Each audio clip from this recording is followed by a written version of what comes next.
کہتے ہیں نا کہ ظلم کی ٹہنی کبھی پھلتی نہیں، ناؤ کاغذ کی صدا چلتی نہیں۔ دو چار لوگوں کے مار دینے سے کیا ہندوستان میں مسلمان ختم ہو گئے؟ اور اگر تم ختم کرنا بھی چاہو گے تو نہیں کر سکو گے۔ کروڑوں مسلمانوں کو آپ مار ڈالیں گے، یہ ناممکن ہے۔ ہم اس دیش میں ہیں، یہی رہیں گے، یہی رہیں گے، مریں گے تو اسی مٹی میں ملیں گے۔ تم مٹی میں ملانے کی بات کرتے ہو، ہمارا تو ٹھکانہ یہی ہے۔ جو آج صاحب مسند ہے کل نہیں ہوں گے، جو آج صاحب مسند ہے کل نہیں ہوں گے، کرایہ دار ہیں، ذاتی مکان تھوڑی ہے۔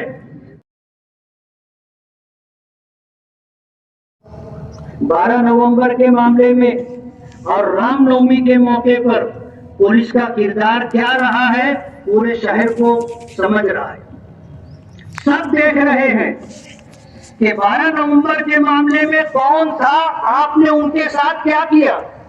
رام نومی کے معاملے میں کون تھا، آپ نے ان کے ساتھ کیا کیا۔ میں آپ کو بتانا چاہتا ہوں کہ ظلم ظلم ہوتا ہے، ناانصافی ناانصافی ہوتی ہے۔ اگر آپ نے انصاف نہیں کیا، آپ کو بھگتنا ہے، آپ کو بھگتنا ہے۔ اگر آپ نے اپنی وردی کے ساتھ، آپ نے ملک کے سنویدھان و دستور کے ساتھ اگر انصاف نہیں کیا ہے، آپ ظلم کا راستہ اختیار کر رہے ہیں، ناانصافی کا راستہ اختیار کر رہے ہیں، تو زمانہ آپ کو معاف نہیں کرے گا، آپ کو سزا ملنی ہے۔ ضروری نہیں ہے کہ ہم آ کر کے سزا دیں، ایسا ضروری نہیں ہے۔ آپ کی بیوی بھی دے سکتی ہے، آپ کے بچے بھی دے سکتے ہیں، آپ کے بھائی بھی دے سکتے ہیں، آپ کا پڑوسی بھی دے سکتا ہے، اور اوپر والا تو انصاف کرتا ہی ہے نا۔ آپ کی زندگی سے چین اور سکون نکال لے گا۔ ایک کیا، اگر 2 آدھا بھی آپ مار لو گے تو چین اور سکون نہیں ملے گا۔ یہ 2 نظروں سے دیکھنا اور الگ الگ معاملہ اختیار کر کے چلنا۔ آپ کچھ بول کر کے اپنے آپ کو تسلی دے سکتے ہو کہ نہیں صاحب ایسا نہیں ہے، ایسا نہیں ہے، آپ اپنے کو تسلی دے سکتے ہو، لیکن یہ تسلی زیادہ دنوں تک رہنے والی نہیں ہے۔ اوپر والے نے آپ کو بنایا ہے تو آپ کو ضمیر دیا ہے، اور یہ ضمیر انصاف کے لیے کچوکے لگاتا رہتا ہے۔ آپ جب بستر پر جاؤ گے، رات کی تنہائی ہوگی، تو آپ کو آپ کا ضمیر ملامت کرے گا کہ تم نے جو کیا ہے غلط کیا ہے، اور یہ آپ کو چین نہیں لینے دے گا۔ آپ کو انصاف کرنا ہے۔ سماج میں اچھے برے سب لوگ ہوتے، کچھ برے ہوتے ہیں، زیادہ تر لوگ اچھے ہوتے ہیں۔ آج ہندوستان میں اتنی کوشش کرنے کے بعد، نفرت کا اتنا بڑا بازار کھڑا کرنے کی کوشش کرنے کے باوجود، آج ہر دھرم میں، ہر سماج کے اندر اچھے لوگوں کی تعداد زیادہ ہے۔ گناہ کرنے والے انگلیوں پر گنے جا سکتے ہیں، تھوڑے لوگ ہیں۔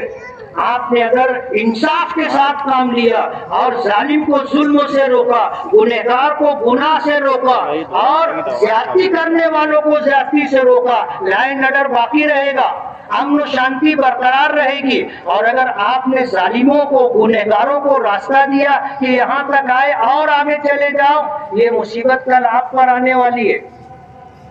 لا اینڈ آرڈر بگڑے گا، امن و شانتی بھنگ ہوگی، اور یہ تمہاری کوتاہی کی وجہ سے ہوگا۔ ورنہ سماج میں اچھے لوگوں کی تعداد زیادہ ہے۔ کوئی نہیں چاہتا کہ ان کی دکان مکان کو آگ لگے، کوئی نہیں چاہتا کہ ان کے خاندان کے لوگوں کو گولی لگے، کوئی نہیں چاہتا کہ ان کے گھر کے لوگوں کا ہاتھ پیر ٹوٹے، اور کوئی نہیں چاہتا کہ ان کی زندگی بھر کی کمائی ہوئی دولت کو آگ لگا دی جائے، کوئی نہیں چاہتا۔ یہ تھوڑے لوگ ہیں جن کو سنبھالنا آپ کی ذمہ داری ہے، اور انصاف کے تقاضوں کو پورا کرنا آپ کی ذمہ داری ہے۔ آپ نے اگر انصاف نہیں کیا ہے، اوپر والا آپ کو معاف نہیں کرے گا، اور سزا دینے کے لیے کسی کا آنا ضروری نہیں ہے۔ زندگی کا چین اور سکون وہ دیتا ہے، اور جس دن اس نے نظر پھیر لی، چین و سکون آپ کا ختم ہو جائے گا۔ پھر دولت رہے گی آپ کو نیند نہیں آئے گی، فارم کے موٹے گدے رہیں گے آپ کو نیند نہیں آئے گی، آپ کے روم میں اے سی چل رہا ہوگا آپ کو نیند نہیں آئے گی، ہلکی موسیقی کی آواز آ رہی ہوگی اور آپ کو نیند نہیں آئے گی۔ لیکن انصاف کرنے والا دھوپ میں مٹی کے اوپر ہاتھ کو تکیہ بنا کر سر رکھتا ہے، اس کو چین سکون کی نیند آتی۔ اس لیے آپ انصاف کے تقاضوں کو پورا کریں۔ ہم نہیں چاہتے کہ ہمارے شہر کا امن و امان برباد ہو، ہم نہیں چاہتے کہ غلط طریقے سے ہم آپ کے اوپر دبدبہ قائم کریں، ہم نہیں چاہتے۔ اور دبدبہ قائم کرنے کے لیے بھی اپنی اس تحریک کے لیے انصاف ضروری ہے، ایمانداری ضروری ہے۔ آپ دیوار کے پیچھے بات چیت کر کے آ کر کے کچھ تحریک چلانا چاہیں گے اور چاہیں گے کہ دبدبہ قائم ہو جائے، ایسے دبدبہ قائم نہیں ہوتا۔ اپنے کاموں کے ساتھ ایمانداری ضروری ہے۔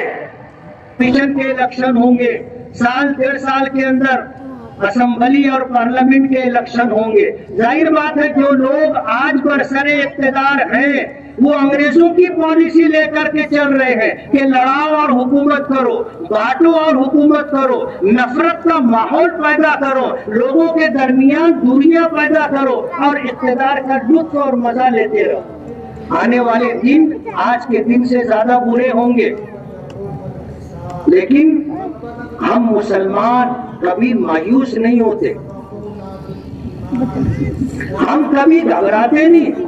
ہم کمزور ہو سکتے ہیں لیکن اس دنیا کا پیدا کرنے والا اور ہمیں بنانے والا کمزور نہیں ہے۔ ہم دھوکہ کھا سکتے ہیں، وہ دھوکہ نہیں کھا سکتا۔ ہم کمزور ہونے کی وجہ سے ظلم و بربریت کا شکار ہو سکتے ہیں لیکن وہ ظلم کو باقی نہیں رکھتا۔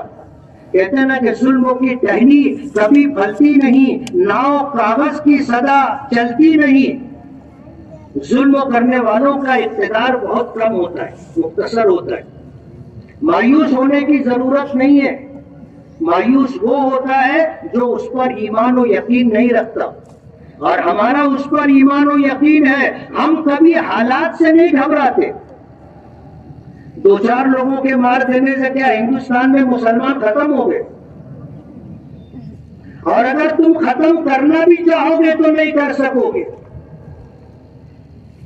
دیش کی آزادی کے لیے ہم نے آپ نے مل کر کے انگریزوں کا مقابلہ کیا، دیش آزاد ہوا۔ جن کو جانا تھا وہ چلے گئے، ہمارے باپ دادا نے اپنی مرضی سے یہاں رہنا پسند کیا ہے۔ تم نہیں جا سکتے تھے اس لیے تم یہاں رہے۔ ہمارے باپ دادا دیش چھوڑ کر جا سکتے تھے لیکن ہمارے باپ دادا نے اس ملک میں رہنا اپنی مرضی سے اختیار کیا ہے۔ اس ملک میں رہنا ہماری مجبوری نہیں ہے، اس ملک میں رہنا ہماری ضرورت نہیں ہے، اس ملک میں رہنا ہماری چاہت اور ہماری پسند ہے۔ آپ ہمیں دیش نکالا نہیں دے سکتے کہ کروڑوں مسلمانوں کو ڈھکیل کر کے آپ بنگال کی کھاڑی میں ڈال دیں گے، ناممکن ہے۔ کروڑوں مسلمانوں کو آپ مار ڈالیں گے، یہ ناممکن ہے۔ ہم اس دیش میں ہیں، یہی رہیں گے، یہی رہیں گے، مریں گے تو اسی مٹی میں ملیں گے۔ تم مٹی میں ملانے کی بات کرتے ہو، ہمارا تو ٹھکانہ یہی ہے، ہمارا تو ٹھکانہ یہی ہے، کوئی بات نہیں ہے۔ تو آج ملک کے جو حالات ہیں، 2-4 لوگوں کے مار دینے سے اسلام ختم ہو جائے گا یا مسلمان ختم ہو جائیں گے، ایسا بالکل نہیں۔ یہ خیال است و محال است و جنون، یہ پاگل پن ہے جو آپ سمجھ رہے ہو، ایسا ہونا ممکن نہیں ہے۔ اس لیے ہمیں گھبرانے کی قطعاً ضرورت نہیں ہے، اور ظلم کی رات بہت لمبی نہیں ہوتی، انصاف کا، امن و شانتی کا سورج نکلتا ہے۔ اس لیے گھبرانے کی ضرورت نہیں ہے، کرنے کا جو کام ہے وہ آپ کرو۔ کرنے کا کام یہ ہے کہ اپنی اولاد کو آپ تعلیم دلاؤ، اعلیٰ سے اعلیٰ تعلیم دلاؤ، اور ملازمت اور نوکری کے چکر میں مت رہو۔ پڑھ لکھ کر کے اپنے اندر شعور پیدا کرو۔ جو نصیب اور مقدر کی روزی ہے، آپ تجارت کی لائن سے جدوجہد اور کوشش کرو، اللہ نصیب کی روزی تمہیں دے گا۔